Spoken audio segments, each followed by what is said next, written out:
Welcome back to this tutorial series on working with the True32 Project Tracker Airtable template. In this video tutorial, we will take a closer look at proposals in the Project Tracker Airtable template. This is an awesome app, but it takes some practice to master it, so I recommend you schedule some one-on-one time to learn the basics. Then we can move on to more advanced topics in multiple sessions. It's better to have multiple sessions than multi-hour marathon sessions.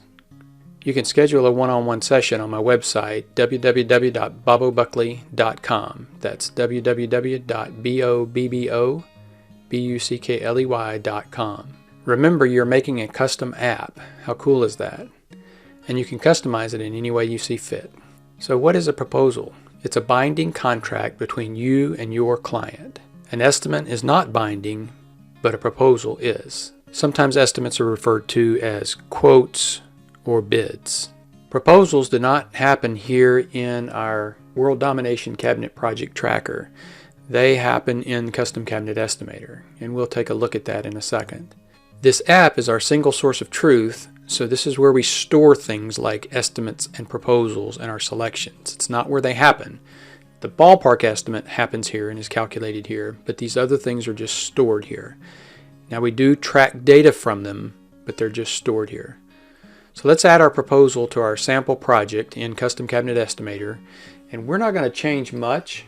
We're just going to change a couple things, and of course there could be a lot of changes between estimate and proposal, but in this case we're just going to go into one of these two rooms, and all we're going to do for this example is just simply not utilize the calculated cabinet width.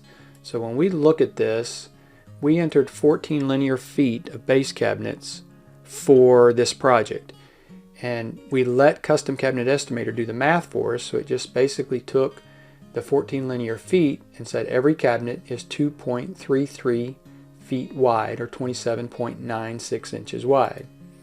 And so we see that here, but we're just going to come in here and change the widths to what they actually are, and of course we'll see the results and you can decide for yourself if you think that's worthwhile. So we've changed our sink cabinet to 36 inches wide, our 3-drawer stack to 24 inches wide, and we'll say our single drawer cabinets are, or there's one of them, we'll say it's 20 inches wide. And now it won't recalculate this last one. You do see that it turned those red. That's telling us from now on that we've overridden those calculated widths. But if we come up here to our job total and recalculate the cost, it will also recalculate the width of the cabinets that are left.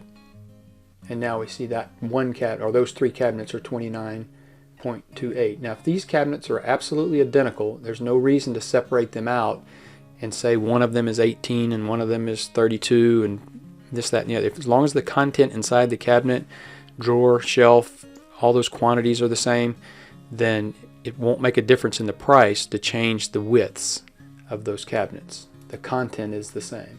We'll come in here to this and we'll just say that our singles, instead of being 28 inches, are 21 inches. And we'll recalculate that. And now we see that our pair cabinets are 33.96 inches.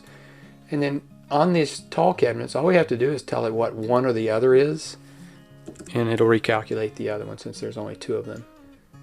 But you always want to leave one and let it do the calculation, whatever the last cabinet is.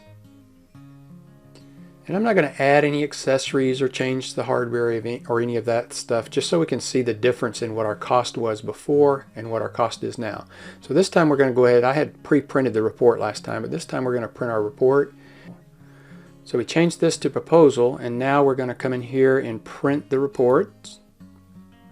And we double check all of this information. We have you double check this because the mileage probably wouldn't change, but the trip quantity might. So right now we're only quoting 2 of the 3 rooms. Maybe the third room was an optional room, and if we added the third room, possibly it would require a second trip. So we want to always review this. We'll continue. So now we've got our proposal up, and we can check our cabinet quantities. So we see this first room is still 15. We didn't change any quantity, so we really don't need to look at that. We know that's 23, but we'll still scroll past that, and we'll see that this second room is 8. But what we do need to see is on that last page what our job total is. So it's $29,235.25, and it was $29,295.32 before we made the changes. So this always makes me think that it's not really worth doing that, but you're certainly welcome to do that if you think it's important that you tell your sink cabinet that it's 36 inches instead of every cabinet being 28 point some odd inches, and that your drawer stack is 24. There is a variation, but you see it's very small. On a $30,000 project, we're only looking at $65, something like that. So it's not a lot. All right, so we've got the information we need. We just need to turn this into a PDF. So I'm going to click on the PDF tab, and then I'm just going to tell it I want a PDF. And so now we're going to add our proposal. We need to add our cabinet quantity, 23. We need to add this new proposal cost of $29,231.25, and then we'll get our calculated per cabinet cost, and then we'll come in and attach our actual proposal. Select that file, proposal, attach it, upload it. Then once it comes up, we'll take a quick peek. So again, your customers could see it like this, and you could just invite them to it. And this is identical to the estimate other than the word proposal and any changes that we made that varied the cost. All right, so we'll close that.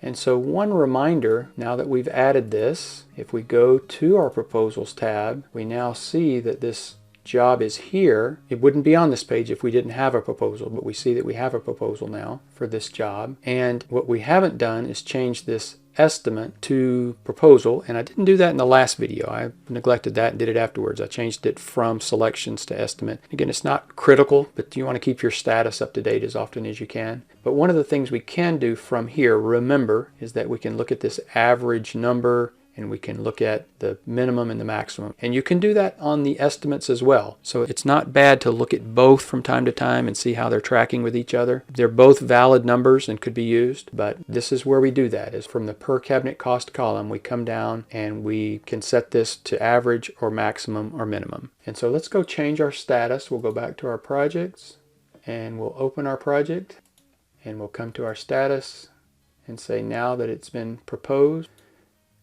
And at some point in time, if they decide that they want to move forward and they sign that, we would come down to our win-loss field and set that to we won this job or we lost this job. That's it for this tutorial on proposals in the Project Tracker Airtable base.